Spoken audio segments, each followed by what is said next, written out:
দেখুন তো অভিনয় নয়, আমরা এটা বাস্তব সত্য।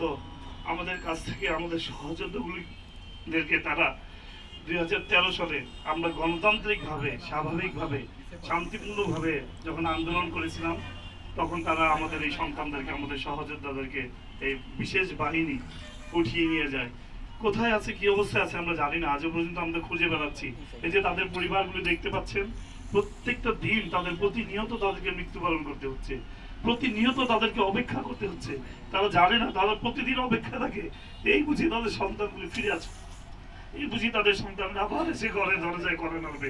এই যে তাদের সন্তান সাফা করুণাকুতি, যে কি পরিমাণ তাদের কষ্ট, তারা তাদের বাবাকে এখনো ছুঁয়ে দেখতে পারেনি।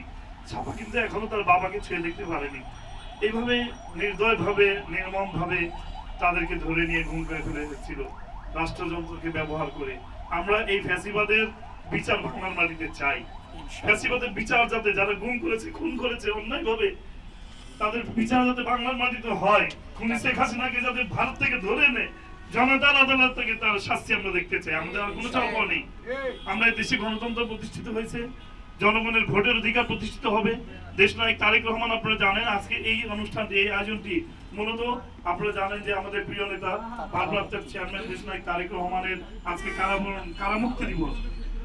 ওনার থেকে আমরা শিখেছি কিভাবে আমাদের সহযোদ্ধা সহকর্মীদের পাশে দাঁড়াতে হয়। এই যে প্রতিষ্ঠানটি আমরা গড়ে তুলেছি, আমরা বিবেচনা করেছি যে এই পরিবারগুলো যাতে কোথাও যেতে না হয়, কোথাও যাতে তাদেরকে কষ্ট করতে না হয়। এই প্রতিষ্ঠান আজকে একটি ছোট প্রতিষ্ঠান, কিন্তু আমি মনে করি এই প্রতিষ্ঠানগুলি একসময় অনেক বড় প্রতিষ্ঠানে রূপান্তরিত হবে ইনশাআল্লাহ। আমি জাতীয়তাবাদী আদর্শের প্রত্যেকটা সহযোদ্ধা সহকর্মীকে অনুরোধ করব, এই প্রতিষ্ঠান থেকে আপনারা কিছু ক্রয় করবেন, যাতে তাদের পরিবারগুলির ভরণ পোষণের এইখান থেকে তাদের একটা ব্যবস্থা হয়। আমাদের ভারপ্রাপ্ত চেয়ারম্যান আমাদেরকে এটাই শিখিয়েছেন। আমরা আমাদের সহযোদ্ধা সহকর্মীদের সহযোগিতা নিয়ে, তারাই আমাদের এই ফান্ড দিয়েছেন, তারাই তাদের সহযোগিতা নিয়ে আমরা নিজেরা এই প্রতিষ্ঠানটিকে দাঁড় করানোর চেষ্টা করেছি। আপনারা আমাদেরকে সহযোগিতা করবেন এবং এই বাংলার মাটিতে যাতে গুম খুনের বিচার হয়, এবং আগামী দিনে আমরা যাতে এই গুম খুনের বিচারকারীদেরকে আমরা ধরে এনে শাস্তি দিতে পারি। এখানে আরেকজন উপস্থিত আছেন, আপনারা দেখেন, শহীদ সালাউদ্দিন কাদের চৌধুরী, আমাদের অভিভাবক, যিনি আমাদেরকে অবত্য স্নেহ দিয়ে, ভালোবাসা দিয়ে আমাদেরকে লালন পালন করে শিখিয়ে গিয়েছেন কিভাবে রাজনীতি করতে হয়।